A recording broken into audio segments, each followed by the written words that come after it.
गलती से एक बार राजकुमारी क्या कह दिया, अपने आप को राजकुमारी समझने लगी। मजाक है क्या? वो राजकुमारी है, राजकुमारी। हाँ, और राजकुमारी जैसे कपड़े पहनने से कोई राजकुमारी नहीं बन जाता। मुझे तो बहुत भूख लगी है, लकड़ी भी काटनी है, खाना भी बनाना है। तुम लोग दोनों बैठ के बातें करो, मैं खाना बनाता हूँ। हाँ सावित्री, मेरे भोजन को प्रजा भोजन कहो, और चाहो तो मुझ पर राजकुमारी की तरह हुक्म भी चलाओ, लेकिन अपने आप को राजकुमारी मत कहो, ठीक है?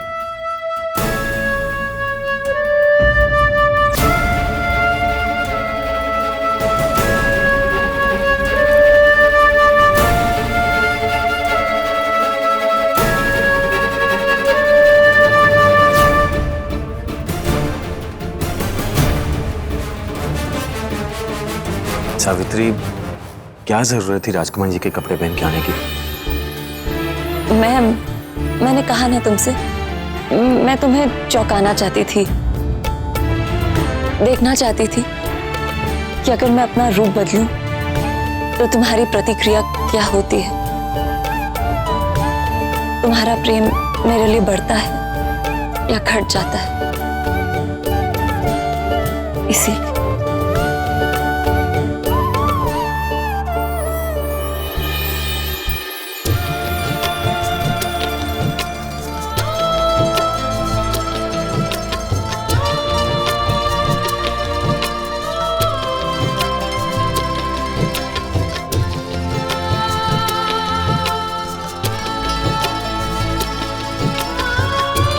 सावित्री, मेरा प्यार कम क्यों होगा?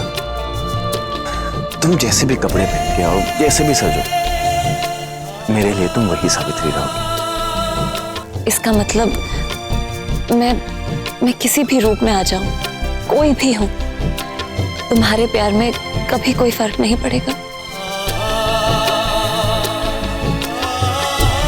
नहीं, मुझे कोई फर्क नहीं पड़ेगा। मैं सावित्री से प्यार करता हूं, वो सावित्री जो थोड़ी सी पागल है, ढेर सारी बातें करती है,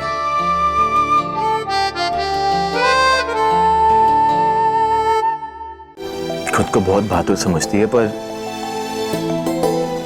अंदर से बहुत नाजुक है। बात बात पर रूठ जाती है और फिर खुद ही मान जाती है। खुद तो मुश्किल में पड़ती है, साथ में मुझे भी मुश्किल में डाल देती है। इस सावित्री से प्यार करता हूं। अगर मुसीबत में ही डाल देती है तुम्हें ये सावित्री, तो क्यों करते हो उससे इतना प्यार? हाँ, और पता है क्यों? क्योंकि मेरी सावित्री का दिल बिल्कुल साफ है।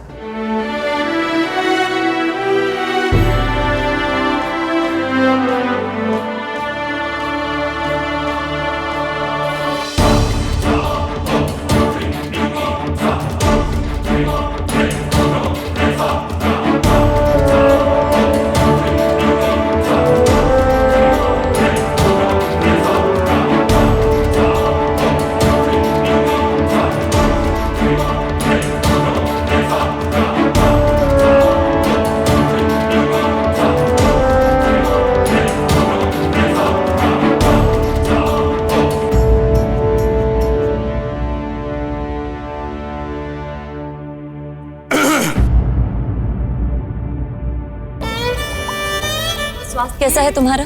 मैं महल से कब वापस आए तुम? बस अभी आया। महाराज ने कोई आवश्यक काम के लिए भेज दिया था। तुम्हें पता है, मेरे मित्र वीर ने वीरता के झंडे गाड़ दिए। पता है, सेनापति नकली था,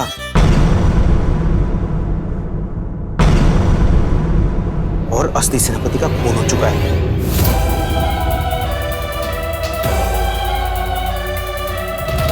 ये तो वीर है जिसे नकली सेनापति को पकड़वाया, और महाराज ने उसे कारागार में डाल दिया है। ऐसा सूरवीर है मेरा मित्र। कब हुआ ये सब? बस आज शाम।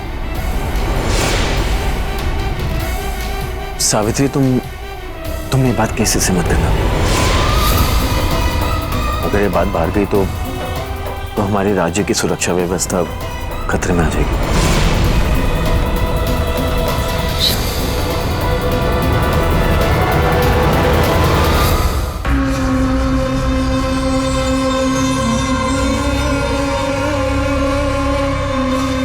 देखिए राजकुमारी जी, सुंदर है ना?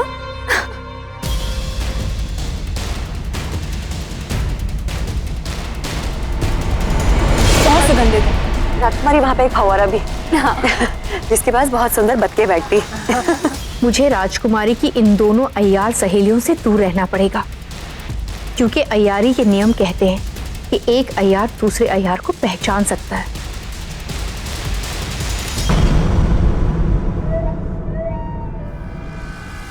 और राजकुमारी चंद्रिका जी, उपवन के आगे एक राजमहल का कुंड है जहाँ पे साल भर कमलनियां खिली रहती है, और वहां से देखेंगी ना तो चांद की परछाई साफ दिखाई देगी आपको कुंड में।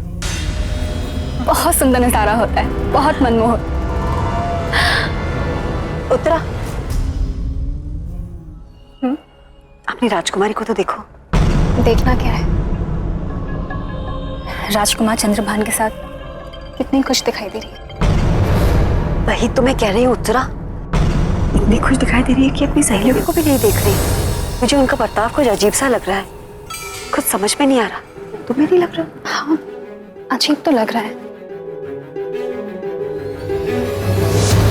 राजकुमारी की ये दोनों सहेलियां राजकुमारी को अकेला ही नहीं छोड़ रही।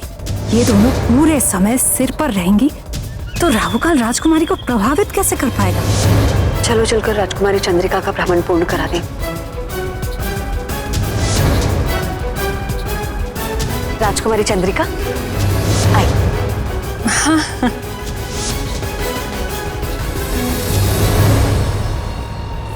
इतनी प्यारी आंखें, इतना सुंदर रूप,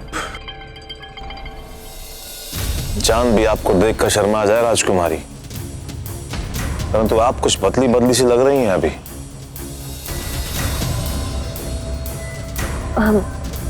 पतली पतली सी? वो कैसे? चेहरे पर गुस्से की लाली नहीं, आवाज में अदा है कोई गाली नहीं। अच्छा है, परंतु फिर भी आपका स्वभाव कुछ बदला बदला सा है राजकुमारी। वो तो हमारा चित्त पहले उखड़ा हुआ था, परंतु अब हम बिल्कुल ठीक हैं। चित चोर नैना का चित्त उखड़ा हुआ था। अच्छा है जो सवर गया राजकुमारी, वरना हमारा जीना मुश्किल हो जाता।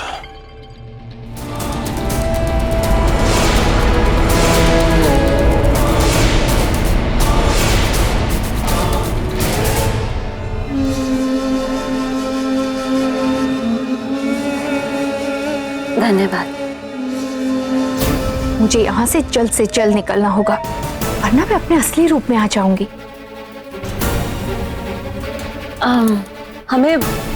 हमें राजमहल की ओर बढ़ना चाहिए, बहुत देर हो गई है। आपको भी विश्राम की आवश्यकता होगी। इतनी जल्दी?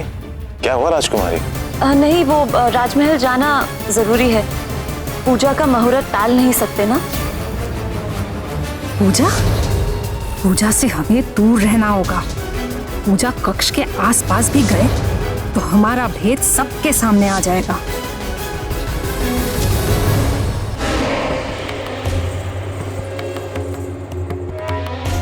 चकाचक। आरती करो करो करो।